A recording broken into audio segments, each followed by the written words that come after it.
8. Mausoleum Emila Bekara. Tucked inside a forest outside the city of Jelenia Góra in southwestern Poland, there's a mausoleum that once contained abandoned movie memorabilia from the 2017 horror film Redwood. The most noteworthy piece was a large demon statue that looks like something straight out of a nightmare. A Facebook post from 2020 claims that an unknown artist created, or at least left, the statue overnight. A comment on the post claims that the statue was destroyed in 2019. The social media who shared the information, along with an image of the destroyed piece, stated that the perpetrators were still at large. Information about the obscure site is hard to find. According to PolandTravelTours.com, the mausoleum was built for a German millionaire named Emil Becker, who came to own the surrounding town of Masiedziała during the 19th century. His brother-in-law reportedly built the mausoleum as a place to lay Becker's remains to rest after he passed away in 1891. 7. Alvira Bunkers. In 1825, a rural village called Wisetown was established in what is now Union County, Pennsylvania. It was later renamed Alvira. At its peak, it was home to 165 landowners and grew to include a church, a barbershop, and a store. When the US entered World War II in 1941 following the Japanese attack on Pearl Harbor, the federal government prioritized the production of war materials. In the spring of 1942, the Feds seized possession of Alvira for the construction of an ordnance depot. They took 8,000 acres of land through eminent domain and gave residents cash settlements along with instructions to move. Betty E. Yoder, whose parents were among those evicted from Alvira, told the Daily Item in 2017 that her parents received $2,400 for their 58-acre plot of land and used it to buy another farm elsewhere. Although residents were bought out, the government allegedly told them that they'd be able to return to the town someday and that they'd find all of their buildings as they'd left them. But this was a lie, and every structure in the town was razed to the ground. In Alvira's place, they built the Susquehanna Ordnance Depot, which consisted of 149 concrete igloo-style bunkers that were used for storing TNT. After realizing they'd overestimated their need for the explosive, the government emptied out the bunkers and divvied up parts of the land to various new owners, including the military and correctional facilities. The property containing the bunkers was turned over to the state of Pennsylvania and designated as game land. The bunkers still stand today. Most are camouflaged by brush and foliage, and some are still accessible, but many are welded and locked shut. Those that are open tend to be heavily vandalized. And although all the houses in Alvira were torn down, its cemetery is still there, along with a few stone foundations that were never ripped out after the structures they supported were torn down. 6. Stalin's Gulag Road. In the early decades of the Soviet era, millions of people were imprisoned in a network of forced labor camps known as the Gulag. It functioned as a tool for punishing political dissenters and criminals, ranging from petty thieves to career crooks. The incarcerated population peaked under Joseph Stalin's rule between the 1930s and the 50s. Starting in 1947, tens of thousands of prisoners were sent to the remote reaches of northern Siberia to lay a railroad that was meant to connect Western Russia's railway network with the Arctic Ocean. While any records of why exactly Stalin wanted the connection built are long gone, it's believed that he planned to use it to supply a planned Arctic naval port and to link remote nickel mines with Western factories. But this vision was never realized. The project was abruptly cancelled just days after Stalin's death in 1953 and has remained abandoned ever since. What's left of the railroad is dotted with the remains of Gulag camps that once housed forced laborers. Reaching the heavily forested ruins, known today as the Dead Road, involves traveling over harsh terrain and requires the use of specialized heavy-duty vehicles in most cases, and the sites can only be accessed outside the winter season. Every year, the heavy snowfall causes the mostly wooden structures to fall further into decay.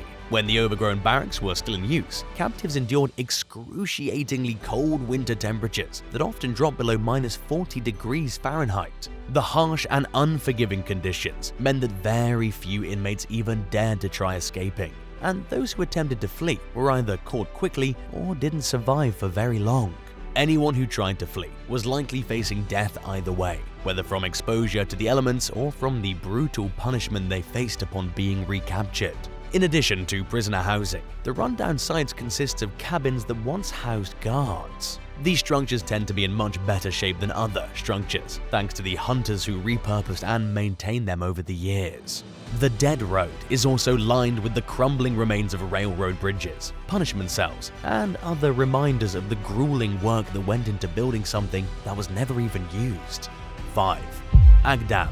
The town of Agdam was founded during the 18th century in what is now southwestern Azerbaijan. It saw some of its greatest growth during the Soviet era, when its population reached over 28,000 residents. Agdam's economy was based largely on butter, wine, and brandy production, as well as its silk and machine factories. In 1988, ethnic Armenians and Azerbaijani forces began to fight over control of the region in what became known as the First Nagorno-Karabakh War. The Azerbaijani military used Agdam as a base for launching attacks, while the Armenians relentlessly targeted the city, and residents were exposed to horrific violence. Armenian forces seized Agdam in 1993, and residents fled. It stands today as a ghost town, filled with buildings that were destroyed to deter people from returning. The only structure that remains intact is the Agdam Mosque, which was repurposed as a cattle shed and is covered in graffiti. Agdam was returned to Azerbaijan in 2020 as part of an agreement brokered after yet another war broke out in the region. Cleanup efforts are ongoing in hopes of turning the destroyed settlement back into a functional city. Do you think the town of Agdam will ever be restored to its former glory? Let us know in the comments below and hit that subscribe button while you're at it. 4.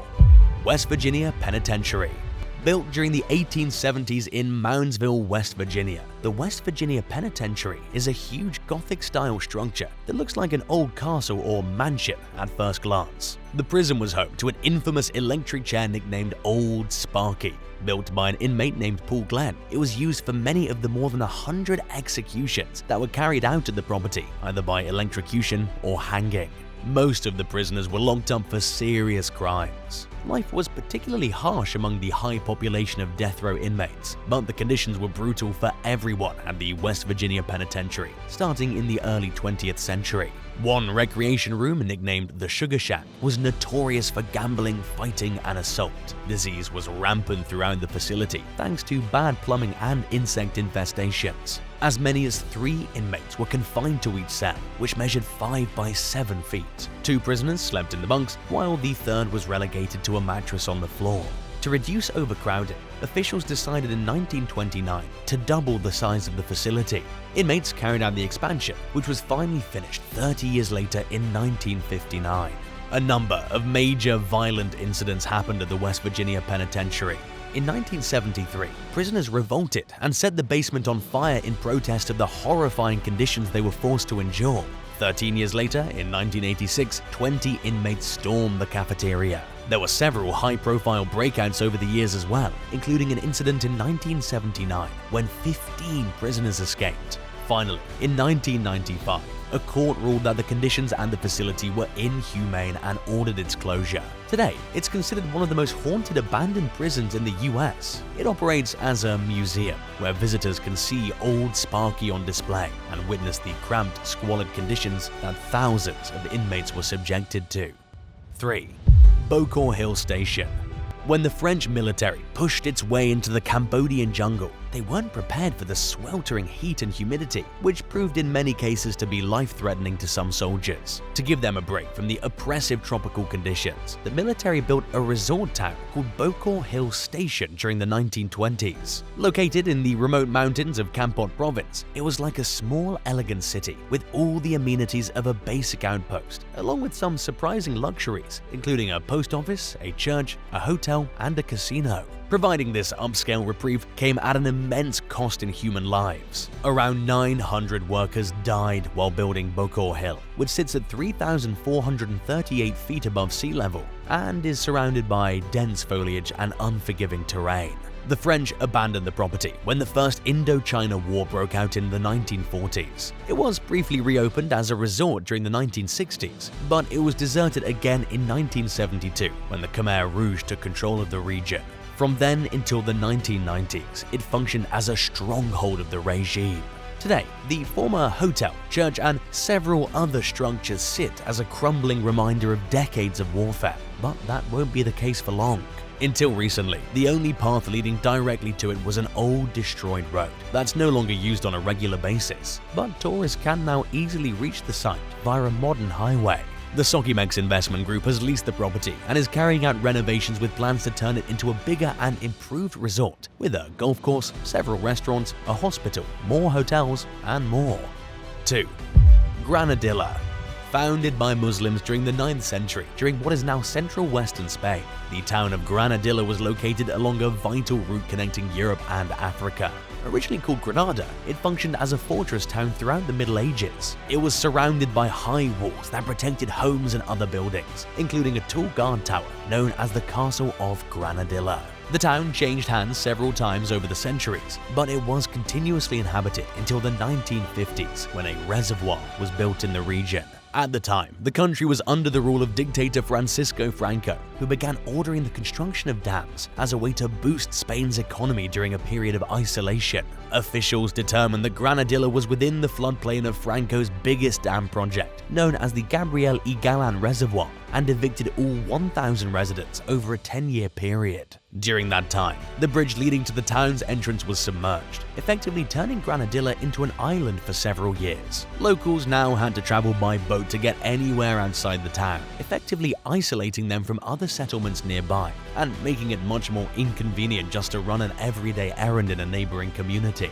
Evicted residents were relocated to planned villages, many without electricity and other basic modern conveniences. The new lives that people were thrown into were much harder than the ones they were forced to leave behind. The site never flooded, even when the reservoir's water levels were at their highest, but Granadilla's former residents were banned from returning. The town has remained abandoned since 1969. Its walls are still intact, and the homes, churches, and other structures within appear as if everyone simply picked up and left one day. Since 1984, Granadilla has undergone continuous preservation efforts, but otherwise remains exactly as it was left more than 40 years ago, as if its former occupants will return any day. But that's unlikely to ever happen, because Spain maintains the decree signed by Franco that designates the village as a flood zone, even though it's never flooded and sits above the reservoir. Today, it operates as a tourism and educational site. The land is municipally owned, and surviving former residents of Granadilla are still frustrated over the trauma of having been forcibly relocated during their childhoods. 1. Carry furnaces.